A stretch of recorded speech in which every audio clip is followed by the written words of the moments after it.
তো এবং কৃষ্ণ ভক্ত মণ্ডলী আমার ভক্তিমতী মায়েরা দেখুন জ্ঞানহীনা ভজনহীনা শ্রদ্ধাহীনা কৃষ্ণ প্রেম মাধুর্যহীনা এবং এই কীর্তন জগতের সর্বকনিষ্ঠা অধমা কৃষ্ণপাল আসতে এবং আমার এই ক্ষুদ্র সম্প্রদায় থেকে আপনাদের আতুল চরণে জানাই অনন্ত অনন্ত কোটি দণ্ডবত প্রণাম।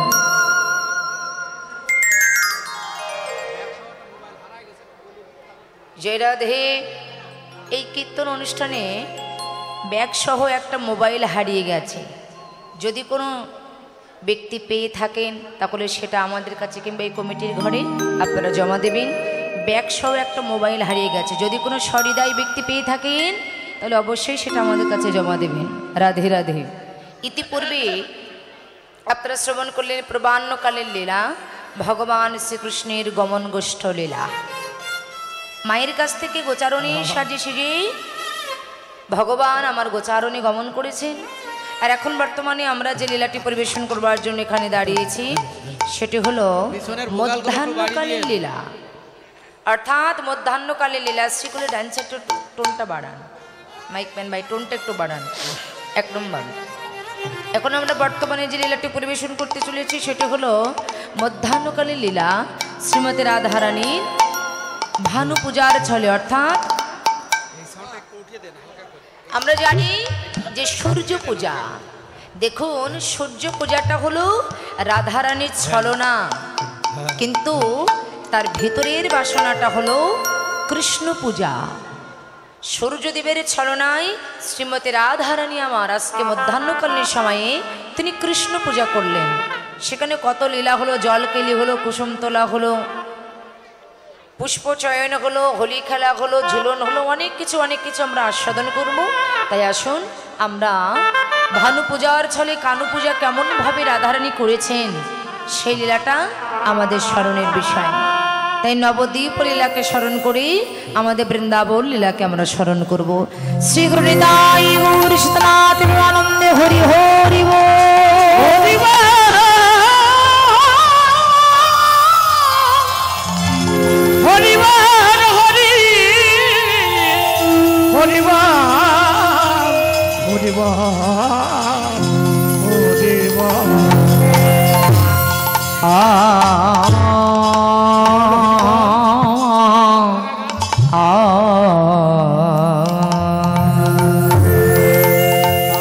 ভোকালগুলো বলেন, পিছনে ভোকালটা বাড়ি দেন। কিবা হে মো হেমশয়ে হেমশয়ে অতি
দেখো গোড়ার আমার কিনা কিনা ভা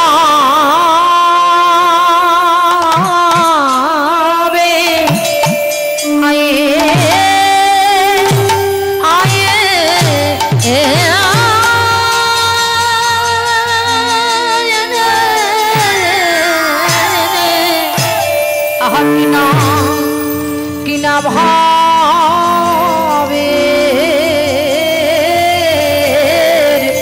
ভাবের ও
অতি গৌরা কিবা জগজন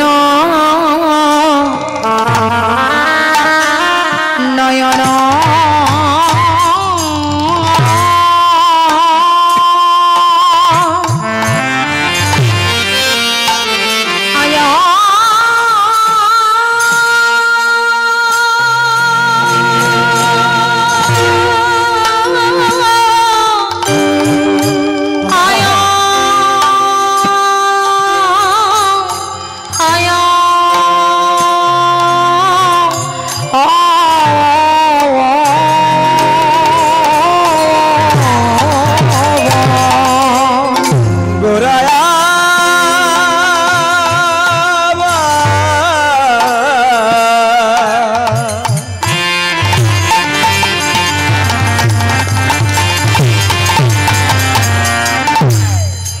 যাবো জানো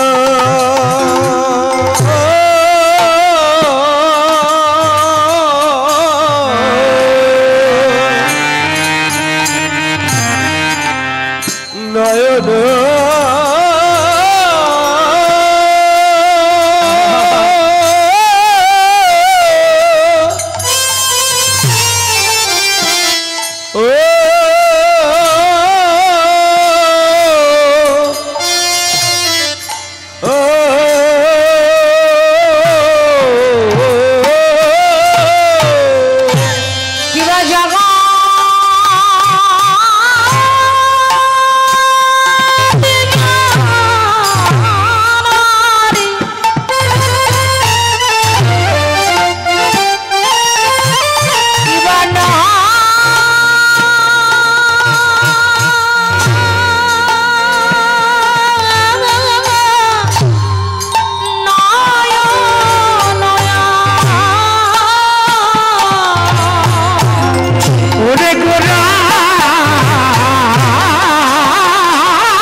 নয়নে আনন্দ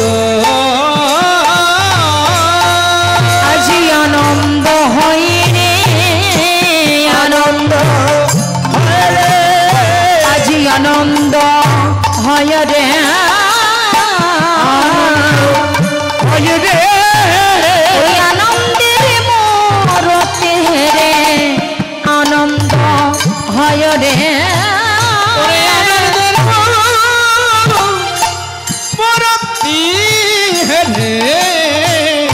আনন্দ হয় রে এই জগৎ জীবের মনে আজি আনন্দ হয় রে আনন্দ হয় রে ওই আনন্দের মূরতি হেরে আনন্দ হয় রে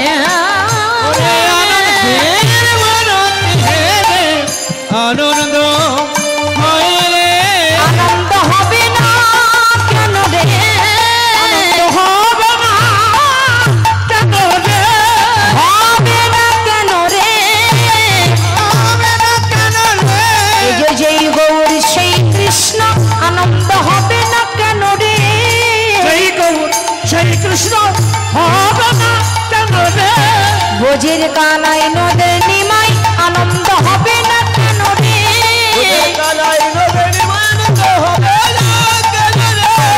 দুয়ে মিশে গোরা রে দুয়ে মিশে গোরা রে দুয়ে মিশে গোরা রে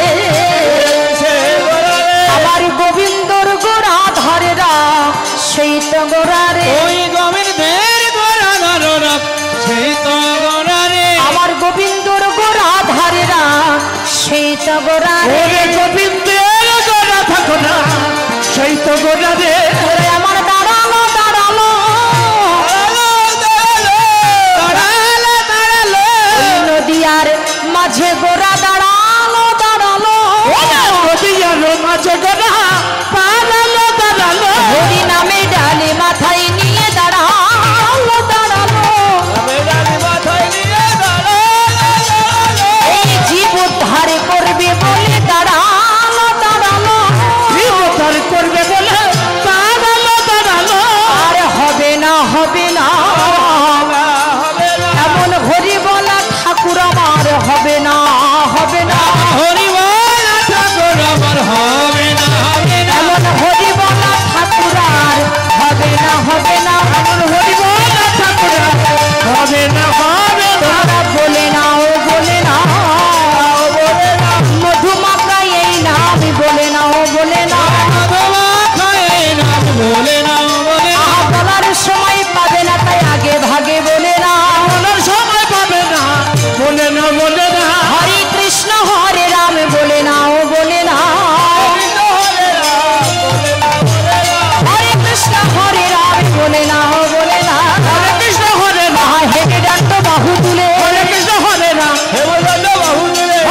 সচ্চিরা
गौर हरि बोल।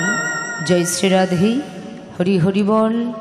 श्रीधाम नवद्वीप जिनि हलेन नवद्वीप चाँद आमार प्राण गौर सुंदर, जिनि हलेन शची मातार आनंद दुलाल विष्णु पियाजी प्राण बल्लभ, एक फैनेर व्यवस्था प्रचंड गरम, जिनि हलेन आमार मा यशोदार प्राणेर गोपाल, जिनि निराश्रयेर आश्रय दाता त्रितावताप निवारिता, जिनि हलेन अंधेर लड़ी। मायेरा लक्ष्य करबेन केउ कथा बोलबेन ना।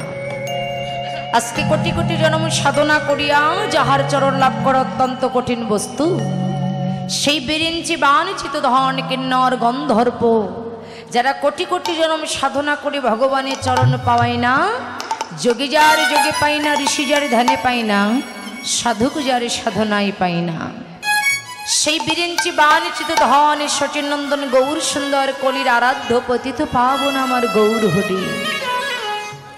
আজকে বর্তমানে আমাদের মতো অত্যাচারী দুরাচারী পাপাচারী বেবিচারিণী কৃষ্ণ ভোলা বহির্মুখী জীবকে কৃষ্ণ উন্মুখীন করিবার প্রত্যাশায় যে ধনগুলোকে গোপনে ছিল কোনো যুগে কোনো যুগ অবতারে, যে ধন কেউ কখনো কোনো দিন নিয়ে আসে নাই, আজকে আমাদের মতো পতিতকে উদ্ধার করবার জন্য সেই ধন এই নদিয়ার মধ্যে আমার গৌর হরি এনেছেন। মায়েরা লক্ষ্য করবেন, কেউ কথা বলবেন না। রাধে রাধে। আজকে গৌরাঙ্গ মহাপ্রভু দুটি বাহুকে উত্তোলন করে ওই সুরধ্বনি গঙ্গার তীর দিয়ে যখন হরিনাম করতে করতে গৌর হরি আমার চলেছেন, তখন গৌর হরির এই রূপ মাধুর্যতা দর্শন করে নবদ্বীপের এক নাগরী অপার নাগরীকে ডেকে ডেকে বললেন যে নাগরী রে, এই নদিয়ার ভাগ্যাকাশের তলদেশে তটভূমিতে আসতে এমন এক রূপবান পুরুষের অবতরী হয়েছেন, যে রূপবান পুরুষের রূপ মাধুর্যতা দর্শন করে আমার বলতে যা কিছু ছিল, আমার এই জীবন যৌবন মনোপ্রাণ আমি সবই কিছু ওই রূপবান পুরুষের চরণ তলে আমি জনমের মতো অর্পণ করে দিলাম।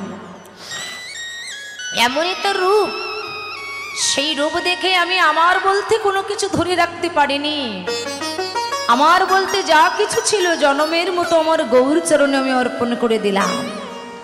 বৈষ্ণব কবি পদকর্তা এক পাশে দাঁড়িয়ে বললেন, নাগরী, আরে জগতে শুধু তুমি নয়, তোমার মতো এমন করে যদি কোনো ভাগ্যবান কোনো ভাগ্যবতী একবার এই ভজনের ঘরে বসে যদি আমার ওই গৌর হরির রূপ মাধুর্যতা যদি একবার তার দুই নয়ন কোণে দর্শন করতে পারে, গৌর হরির ওই রূপ মাধুর্যতা দর্শন করে কত রাজা তার রাজত্ব ভুলে গেছে, কত মানি তার মানকে ভুলে গেছে, কত ধনী তার ধনকে ভুলে গেছে, আমার ওই গৌর হরির রূপ মাধুর্যতা দর্শন করে কত রাজা কত মানি কত ধনী আমার গৌর হরি রূপ মাধুর্যতা দর্শন করে তাদের সমস্ত সবই কিছু পরিত্যাগ করে তারা চির জনমের মতো পথের ভিখারি হয়ে গেছে, পথের কাঙালি হয়ে গেছে, চির জনমের মতো তারা পথের ভিখারি হয়ে গেছে। তা নবদ্বীপের এক নাগরী জিজ্ঞাসা করলেন যে নাগরী, আচ্ছা তুই যে গৌর হরিকে দর্শন করলি, গৌরকে দেখে তোর কি মনে হলো? তা বলছে দেখ, আমি যে গৌর হরিকে দর্শন করলাম, গৌর হরিকে দেখে আমার মনে হলো, পদকর্তা বললেন, হেমশয়বতী গোরা সমধুর হাসথরা জগজন নয়ন আনন্দ। বলছে কথার অর্থ আমরা কিছু বুঝতে পারলাম না, একটু বোঝাই বল। আস্তে মায়েরা লক্ষ্য করুন, কেউ কথা বলবেন না, প্রথমেই কিন্তু বলেছি। এখানে বলছে যে হেমশয়বতী গোরা, আপনারা অবশ্যই জানেন হেম মানে কি।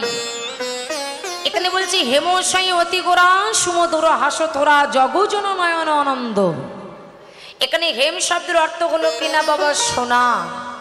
তো এই যে সোনার কথা বলা হয়েছে, সোনা তো জগতে অনেক প্রকারের আছে, হাতে সোনা, কানে সোনা, নাকে সোনা, গলায় সোনা, উপা সোনা। তাহলে গৌর আমার কোন সোনা? বললেন যে সোনা আমরা হাতে পড়ি, কানে পড়ি, নাকে পড়ি, গলায় পড়ি, এই সোনা আমার গৌর সোনা নয়। কেন জানো? এই জাগতিক জগতের সোনা যদি কোনো ব্যক্তি একবার অঙ্গে পরিধান করে, তার ভিতরে যদি অহংকার নাই বা থাকে, কিন্তু এই সোনা অঙ্গে পরিধান করলে তার ভিতরে অহংকার এসে যায়। জাগতিক জগতের সোনা অঙ্গে পরিধান করলে এ জগতে তার ভিতরে বাবা অহংকার বেড়ে যায়, আসতে মান অভিমান বেড়ে যায়, আত্ম অহংকার বেড়ে যায়। বললেন জাগতিক জগতের সোনা অঙ্গে পরিধান করলে এ জগতে তার ভিতরে মান বাড়ে, অভিমান বাড়ে, আত্ম অহংকার বাড়ে। কিন্তু যদি কোনো ভাগ্যবান, কোনো ভাগ্যবতী আপন সদ্গুরু শরণ আশ্রয় করে যদি একবার আমার গৌর সোনাকে যদি একবার আশ্রয় করতে পারে,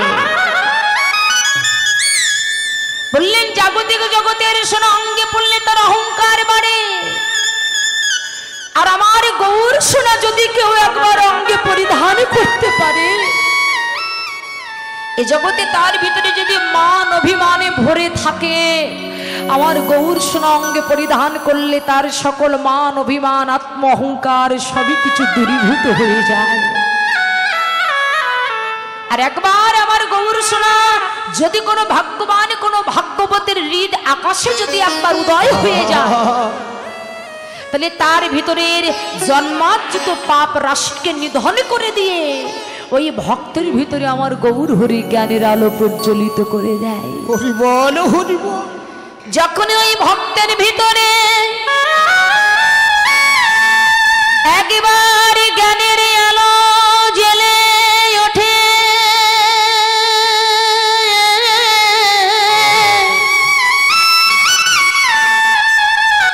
এই মায়ার সংসার তার ভালো লাগে না।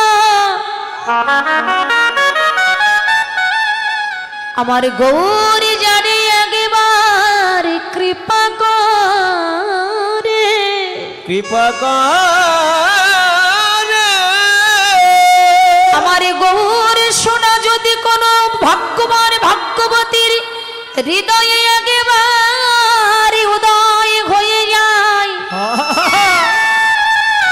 এই গাড়ি বাড়ি টাকা পয়সা তাদের আর ভালো লাগে না, ভালো লাগে না। তারা সব কিছু পরিত্যাগ করে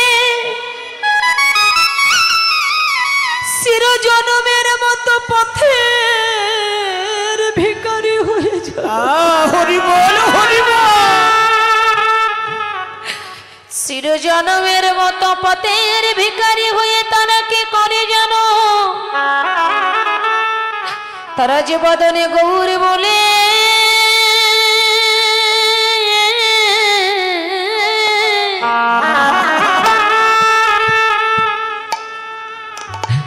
হা গৌর বলে কেঁদে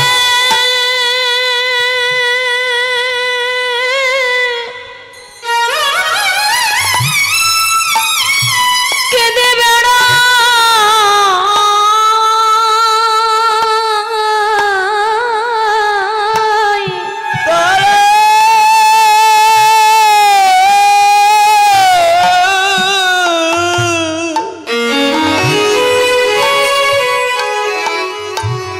তারা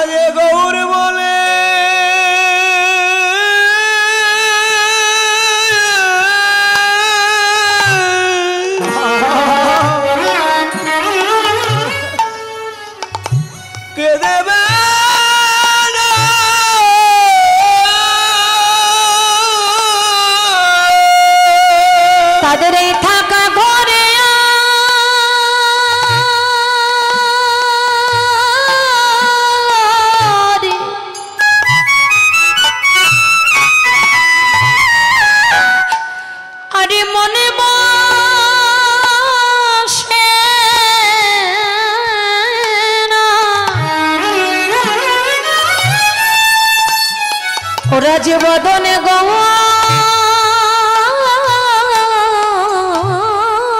বলে গৌর বলে কেঁদে কেঁদে বেড়া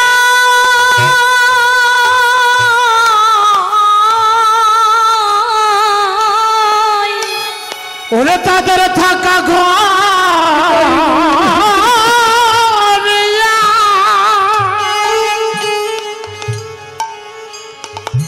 আরে মন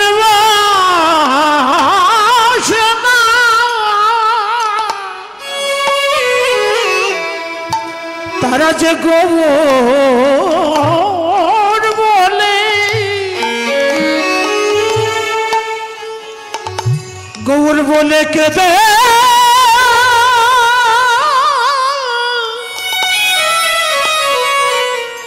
ওরে কেঁদে আমার গৌরে যারে একবারে কৃপা করে এই জগতের কোন বিষয় বাসনা তারার ভালো লাগে না সে জন্মের মতো পথের ভিখারি হয়ে পথের ভিখারি হয়ে বদনে গৌর বলে গৌর বলে কেঁদে বেড়া বললেন গো জাগতিক জগতের সোনা অঙ্গে পরিধান করলে তার ভিতরে মান বাড়ে অহংকার বাড়ে আর যদি কেউ একবার আমার গৌর সোনাকে অঙ্গে পরিধান করতে পারে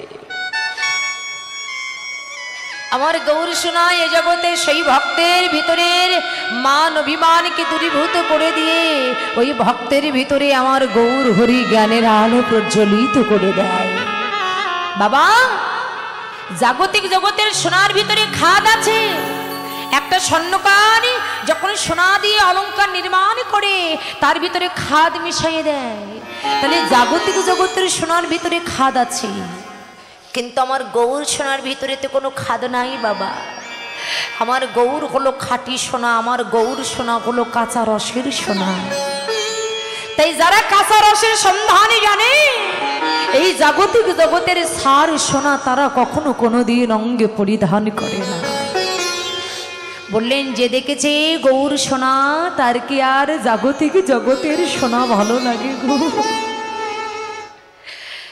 জাগতিক জগতের সোনা যদি কোনো স্বর্ণকার প্রয়োজন মনে করে যে সোনাটাকে গলাবে ওই সোনার ভিতরে সোহাগা মিশ্রিত করে সোনাটিকে যখন আগুনের কাছে নিয়ে যেয়ে যখন আগুনে তাপ দেয় তখনই জাগতিক জগতের সোনাটা গলে যায় এখানে বৈষ্ণব কবি সিদ্ধান্ত দিলেন গো শুধু কি জাগতিক জগতের সোনা গলে গো আমার গৌর সোনা কি গলে না শুধু কি জাগতিক জগতের সোনা গলে আমার গৌর সোনা কি গলে না জাগতিক জগতের সোনা যেমন সোহাগা পেলে গলে তেমনি আমার গৌর সোনাও সোহাগা পেলে গলে আমার গৌর সোনাও সোহাগা পেলে গলে যদি কোনো ভাগ্যবান কোনো ভাগ্যবতী একবার নির্জন মন্দিরে বসে যদি অনুরাগের তাপ দিয়ে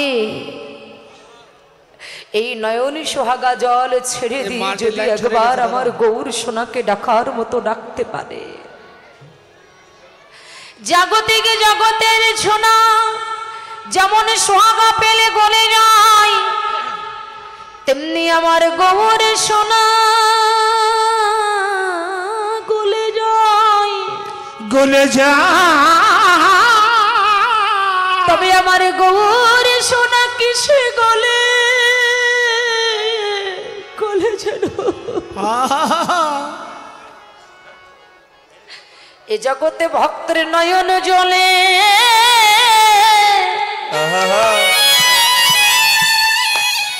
গৌর সোনা গলে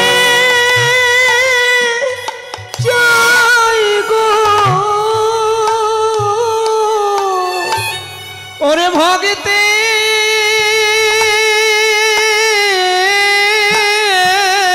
তাই গৌর হরি হরি ভক্তের নয়ন জলে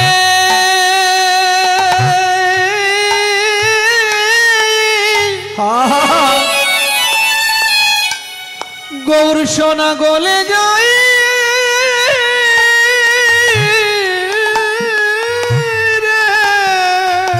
যারা ডাকার মতো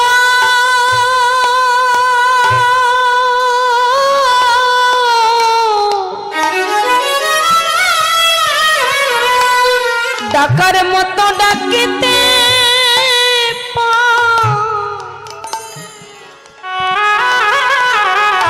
সেই ভক্তের দুটি নয়ন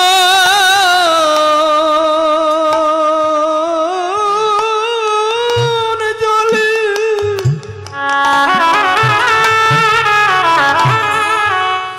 গৌর সোনা গলে যায়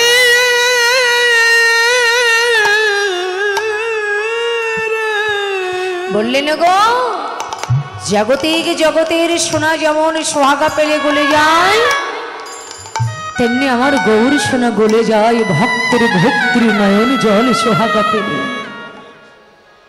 ঐশ্বর্য দিয়ে তাকে গলানো যাবে না, টাকা পয়সা দিয়ে তাকে কখনো কোনোদিন গলানো যাবে না। ভালো ভালো ফল, আঙুর, আপেল, দই, সন্দেশ ভগবানকে দিয়ে ডাকলেন ও মায়েরা। মন্দিরের ভিতরে যখন ভগবানকে সেবা দেন, আপনি 4টে রসগোল্লা দিয়ে ভগবানকে নিবেদন করে দিলেন। কিছুক্ষণ পরে আপনি গেলেন, দেখবেন যে 4টে রসগোল্লা দিয়েছেন, 4টে রসগোল্লাই কিন্তু ওখানে আছে। ভগবান কিছুটা সেবা করেছে? বললেন তুমি কতটা রসগোল্লা দিলে, কতটা দই দিলে, সন্দেশ দিলে, কিংবা আঙুর আপেল কি দিলে, আমার ভগবান এদিকে লক্ষ্য করে না। আমার ভগবান চেয়ে দেখে যে তোমার ভিতরে ভক্তি কতটুকু আছে। ভগবান কি আর আঙুর আপেল এগুলো গ্রহণ করে গো মা? এগুলো কি ভগবান সেবা করে? ভগবান যে সেবা করে ভক্তের ভক্তি। দেখুন এ জগতে কোনো ভক্ত কিন্তু ভগবানের কাছে যায় না, কিন্তু ভগবান কিন্তু ছুটে যায় ভক্তের কাছে। তাহলে বলুন ভক্তের কাছে এমন কি পাওয়ার আছে, এমন কি বস্তু আছে যে তার কারণে আমার ভগবানের সবই কিছু ছেড়ে দিয়ে ভক্তের কাছে ছুটে যায়? বলে ভক্তের কাছে এমন দুটি বস্তু আছে যে সেই দুটি বস্তুর কারণে আমার ভগবান যেখানে থাক না কেন সবই কিছুকে ত্যাগ করে সেই ভক্তের কাছে আমার ভগবান চলে যায়। তাহলে ভক্তের কাছে এমন দুটি বস্তু আছে মা, আর সেটি হলো, বললেন একটি হলো ভক্তের 2 নয়নের জল, আর একটা হলো ভক্তের ভক্তি। একটি হলো ভক্তের 2 নয়নের জল, আর একটা হলো ভক্তি। এই ভক্তি দিয়ে আর নয়নের জল ছেড়ে দিয়ে যদি কোনো ভক্ত একবার আমার ভগবানকে ডাকে, আমার ভগবান বললেন আমি সবই কিছু ছেড়ে দিয়ে আমি তখন সেই ভক্তের কাছে চলে যাই।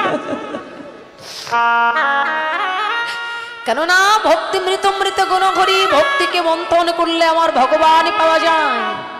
আর ভক্তি যদি না থাকে তবে কখনো কোনোদিন ভগবান মেলে না মা। ভক্তি যারই কৃষ্ণ তার সর্বশাস্ত্রে কয়, ভক্তি না থাকলে কৃষ্ণ দেখিলে কি বা হয়। এই যে মন্দিরের ভিতরে আমার রাধা গোবিন্দের বিগ্রহ আছে, ওই রাধা গোবিন্দের বিগ্রহ আপনি যদি আপনার অহংকারের নয়ন দিয়ে দর্শন করেন তাহলে ওটা আপনার কাছে একটা মাটির মূর্তি মনে হবে। আবার ওই মাটির মূর্তি যদি আপনি আপনার ভক্তির নয়ন দিয়ে দর্শন করেন তাহলে নির্ময় মূর্তি তখন চিন্ময় রূপ ধারণ করবে। তাহলে জগতে যার কাছে ভক্তি আছে তার কাছে আমার ভগবান আছে, আর যার কাছে ভক্তি নাই তার কাছে আমার ভগবান নাই। ভগবান হলো একমাত্র ভক্তের ভক্তির কামাল। জ্ঞানী কর্মে যোগ ধর্মে নহি কৃষ্ণ বশ, কৃষ্ণ বশ হেতু এক প্রেম ভক্তি রস। তাই ভগবানকে গলানো যায় একমাত্র ভক্তি দিয়ে, প্রেম দিয়ে, ঐশ্বর্য দিয়ে তাকে গলানো যাবে না। ঐশ্বর্য দিয়ে যদি ভগবানকে পাওয়া যেত, রাজা দুর্যোধন সে তো ভগবানের কৃপাটা লাভ করতেন মা। যার এত ঐশ্বর্য ছিল, ধন সম্পদ এত কিছু ছিল, কিন্তু সে কিন্তু ভগবানের কৃপাটা লাভ করতে পারেনি। বললেন কেন? বললেন তার ভিতরে অহংকারে পরিপূর্ণ ছিল। এ জগতে যাদের ভিতরে অহংকার থাকে তাদের সবকিছু ভেঙে গুড়ে চূর্ণ হয়ে যায়। তাই অহংকার নয়, তাহলে যিনি একদম পথের ভিখারি, পথের কাঙাল কুরু পাণ্ডবের যিনি দাসত্বগিরি করতেন, ভক্ত বিদুর সেই কিন্তু ভগবানকে পেয়েছিলেন। কিন্তু যার এত ধন ঐশ্বর্য ছিল সে কিন্তু আমার ভগবানকে পায়নি। কেন? ভগবান বললেন শুধু এ জন্মে নয়, প্রত্যেকটা জন্মে জন্মে আমি হলাম আমার ভক্তের কাছে আমি ভক্তির কাঙাল। যদি কোনো ভক্ত নিজের বলতে কোনো কিছু না রেখে তার জীবন যৌবন মনপ্রাণ আমার চরণে অর্পণ করে দিয়ে যদি একবার আমাকে ডাকার মতো ডাকতে পারে, কেননা ভগবান সদাই সর্বক্ষণে একমাত্র ভক্তের মধ্যেই বিরাজমান। একদিন দেবশ্রী নারদ মুনি ভগবানের কাছে প্রশ্ন করলেন যে দয়াময়, সর্বক্ষণ তোমার পাশে থাকি, তোমার গুণকীর্তন করি, কিন্তু আজ পর্যন্ত তুমি যে কোন জায়গায় বিরাজ করো তোমার মহিমাটা আমি বুঝতে পারলাম না। নারদের কথা শ্রবণ করে ভগবান বললেন, নারদ, নাহং তিষ্ঠামি বৈকুণ্ঠে যোগিনাং মৃদেন ছ মদ ভক্ত যত্র গায়ন্তি তত্র তিষ্ঠামি হে নারদ। হে নারদ, আমি যোগী হৃদয়ে থাকি না, আমি বৈকুণ্ঠে থাকি না, মদ ভক্তা অর্থাৎ আমার ভক্তগণ যেখানে করে আমার গুণকীর্তন সেইখানে হয় আমার আগমন। নারদ মুনি বললেন, ও দয়াময়, যেখানে তোমার গুণকীর্তন হয় সেখানে তোমার আগমন হয়, কিন্তু যখন তোমার কীর্তন হয় না তখন তুমি কোথায় বিরাজ করো? যেমন এখানে কীর্তন হচ্ছে তোমার এখানে বিরাজ, কিন্তু যখন তোমার নাম গুণকীর্তন হয় না তুমি সেই সময় কোথায় বিরাজ করো? নারদের কথা শ্রবণ করে, কেননা হরিনাম কৃষ্ণনাম বড়ই মধুর, যে যেন ভজন করে সেই বড় চতুর। দেবশ্রী নারদের কথা শ্রবণ করে ভগবান বললেন, নারদ, যখন আমার গুণকীর্তন হয় না আমি সেই সময় কোথায় বিরাজ করি জানো নারদ? তুমি কি জানো না? ভক্তের হৃদয়ে আমার সতত বিশ্রাম। আর আমরা অনেক মানুষ আছে যারা ভক্তকে বৈষ্ণবকে শ্রদ্ধা করি না, কিন্তু ভগবান বললেন ভক্তের হৃদয়ে আমার সতত বিশ্রাম, এবং অন্য কোনো জায়গায় নয়, একমাত্র সদাই সর্বক্ষণে আমার ভক্তের মধ্যেই আমি বিরাজমান। দেবশ্রী নারদ মুনি বলছে, আচ্ছা দয়াময়, তুমি যদি সদাই সর্বক্ষণে তোমার ভক্তের মধ্যে বিরাজমান বিরাজ করো, আচ্ছা বলো তো, যদি কখনো কোনোদিন তোমার মনে হয় যে তুমি তোমার ভক্তের কাছে যে সঙ্গ করবে, ভক্তের চরণ ধুলি অঙ্গে মাখবে, তখন তুমি কেমন করে তোমার ভক্ত সঙ্গ করো? দেবশ্রী নারদ মুনি ভগবানের কাছে প্রশ্ন করলেন। ভগবান বলছে, নারদ, আমি কেমন করে আমার ভক্তের সঙ্গ করি জানো? তুমি দেখবে যেখানে আমার লীলা গুণ কীর্তন হয় সেখানে কত কৃষ্ণ বলা ভক্তের আগমন হয়। আর প্রকৃত ভক্ত যারা, তারা আমার নাম শ্রবণ করে ঘরে বসে থাকতে পারে না। তারা যখনই শুনে যে অমুক জায়গায় কীর্তন হচ্ছে, তারা সবই কিছু ফেলিয়ে দিয়ে সেই কীর্তন আসরে চলে যায়। তাই না, দেখবে যেখানে আমার লীলা গুণ কীর্তন হয় সেখানে কত কৃষ্ণ বলা ভক্তের আগমন হয়। কত ভক্ত ওই কীর্তন শ্রবণ করিতে করিতে আমার ভক্ত যখন ভাবের ঘরে ডুবে যায়, ভাবের ঘরে ডুবে গিয়ে এই দুই নয়নের জল ছেড়ে দিয়ে যখন কৃষ্ণ কৃষ্ণ বলে কাঁদে, আমার ভক্ত যদি আমার নাম নিয়ে কাঁদে, আমি তো দূরে দাঁড়াইয়ে থাকতে পারি না। যে ভক্ত আমার নাম নিয়ে কাঁদে, আমি ভগবান তখন ভক্ত হয়ে যাই। ভক্ত হয়ে গিয়ে যে ভক্ত আমার নাম নিয়ে কাঁদে, আমি তখন ওই ভক্তের ভিতরে মিশে যাই। ভক্তের ভিতরে মিশে গিয়ে যে ভক্ত কৃষ্ণ বলে কাঁদে, আমি সেই ভক্তের কাছে গিয়ে তার চরণ দুটি আমার হৃদয় কমলে ঝোড়ো, আমার ভক্তের চরণ ধুলি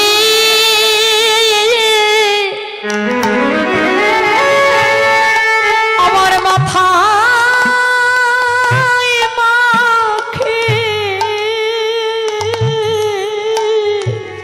ওরে ভগিতে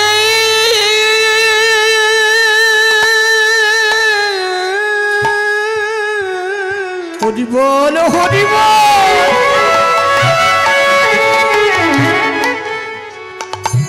ওরে ভক্তের চরণ ধুলি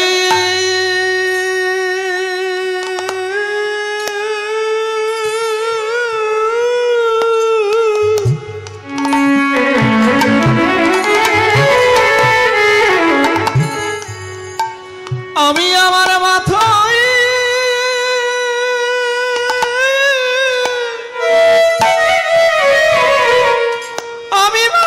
মাখি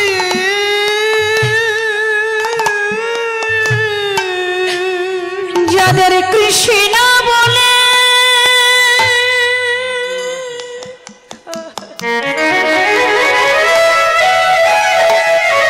যাদের কৃষ্ণ বলে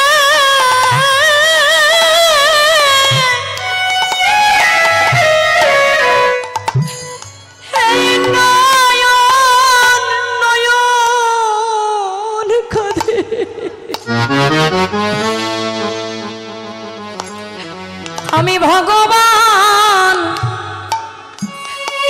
সেই ভক্তের চরণ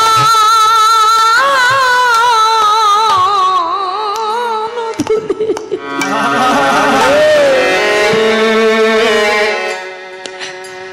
আমি আমার মাথায়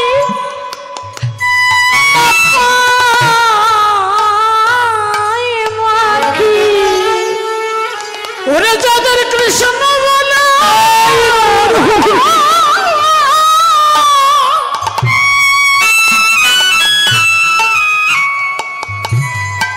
ওরে যাদের কৃষ্ণ বলে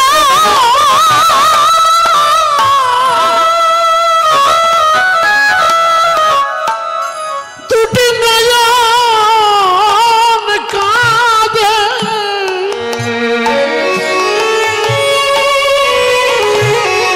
সেই ভক্তের চরণ ধুলি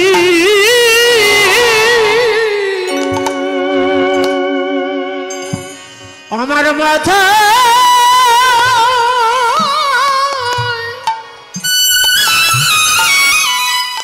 ওরে মাথায় মাখি। আমি আর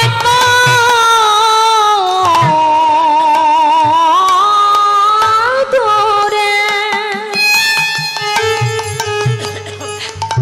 আমি আর তো দূরে থাকতে পারি না। যিনি ভগবান তিনি বলছি আমার ভক্তের চরণ ধুলি আমি মাথায় মাখি। আর এই জগতে আমরা অনেক মানুষ আছি ভক্তকে দেখে শ্রদ্ধা করি না, সম্মান করি না। তাই বললেন তুমি যতই কৃষ্ণ বলে কাঁদো ভগবানই কৃপা লাভ করতে পারবে না যদি ভক্তেরই কৃপা তুমি না পাও। আমি আরে তো দূরে আর তো দূরে থাকতে পারি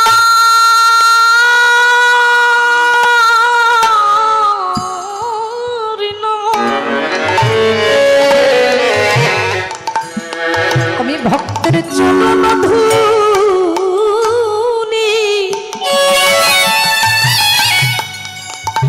আমার মাথায়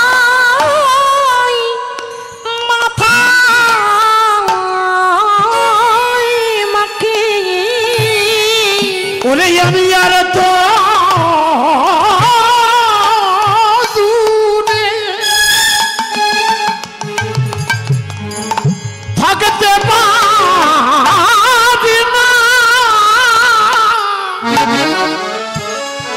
ভক্তের চরণ ধুলি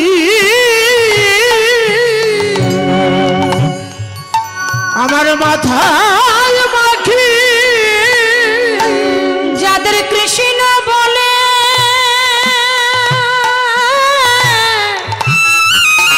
প্রাণ কাঁদে তাদের চরণ ধুলি মাথায় মাখি। যাদের কৃষ্ণ তাই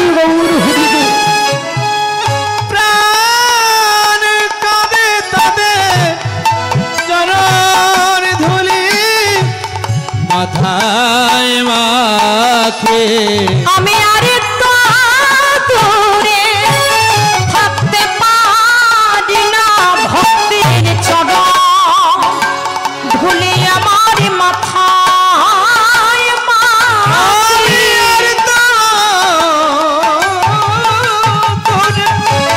ভগতে নারী ভগতে চলো